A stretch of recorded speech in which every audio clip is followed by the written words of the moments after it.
Hello Year 12s, I'm going to give you an option for looking at some graphs to help you with your homework, surfaces, if you don't have a CG50, okay, which I don't. So the best site I've seen is this math3d.org, okay. Right, so here we've got a lovely one. It comes up with defaults for lots of things, so you can just adjust them. So we've got this lovely saddle point here showing, so you can turn it round as you'd expect. You can change the range of the x and y values, which is super. We're going to talk about that in a moment, but I'll just show you briefly. So I'm going to go down to -3 and so on. Okay, right. So things we might want to do, we might want to check that we've got the coordinates of a stationary point correct. So I'm going to guess it's at 0, 0 for this. It's looking like it will be. So I'm going to do add object and go down to point, and it automatically will do 0, 0, 0. I'm going to just make it a bit bigger because I can't see it very much. So the size, let's do size 30. Okay, there we go. So we can see it there. Right, also I'm going to change the colour of the surface. It's very pretty, but it's quite hard to see. So for that, you don't just click because it will vanish. You click again, you press and hold, and then the colours come up. So let's have a different colour to the blue. Oh, there we go. We'll go yellow. We'll go yellow. Okay. Right, so now it's a bit easier to see our point, and that looks sensible. Right, I'm going to get rid of the point, and now I'm going to think about sketching some contour plot. Okay, so if I want a contour plot, I could type in a surface. So add object, and we can put in explicit surface, just like this one, and we want the z coordinates. Oh, this top one, isn't it? We want the z coordinate to be, let's do 0. Okay, and there we go, we've got z equals 0, and we can turn this round, so we've got x and y nice and flat, and we can see that it looks almost like an x shape. Now if we increase our value to say 1, okay, we can see that our contours would be these two curves where they intersect.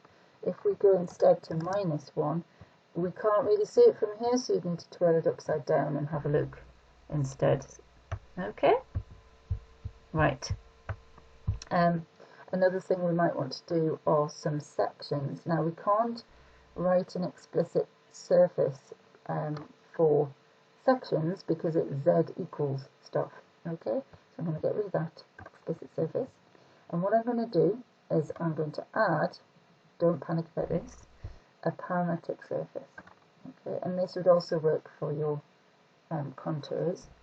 With a parametric surface, we're just going to kind of say what the x and y coordinates are.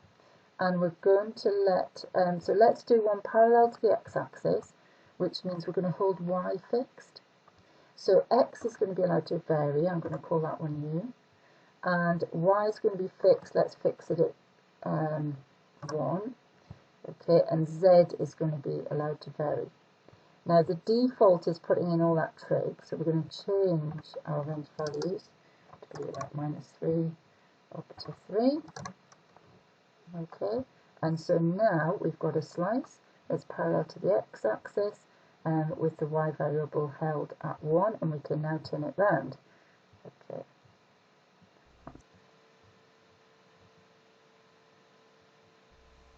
Okay, so if I wanted to switch to having parallel to the x-axis, I would get rid of the 1 and put u there, and we want parallel to the y-axis this time. We're going to hold the x constant. Let's have -0.5. Okay, so now you can see we're parallel to the y-axis. If we turn it round, we get a good idea of the shape of the slice. Okay, it's where they intersect. Lovely. Right, I'm going to get, again, so I'm going to go back to thinking about the contours. So for contours, we could instead do it as one of these parametric surfaces. So let's do the contour plot for 1. Okay, and we just fix.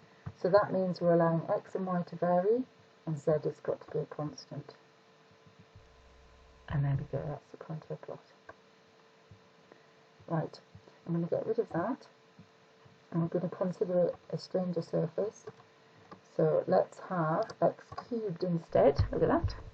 Great big step going down. Okay. And say I wanted my axes to go further down than -5. Then I click on axes and camera, and we'll ignore the camera bit. We're going to look at these axes. I'm going to go down to, let's do -10, the z-axis, and there we go. And so we can extend it. Now that's useful if you've got like a stationary point that's much lower than 5 or -5 and you can't spot it. Okay, so it's really useful, then you can have a look at it. So I hope that's helped.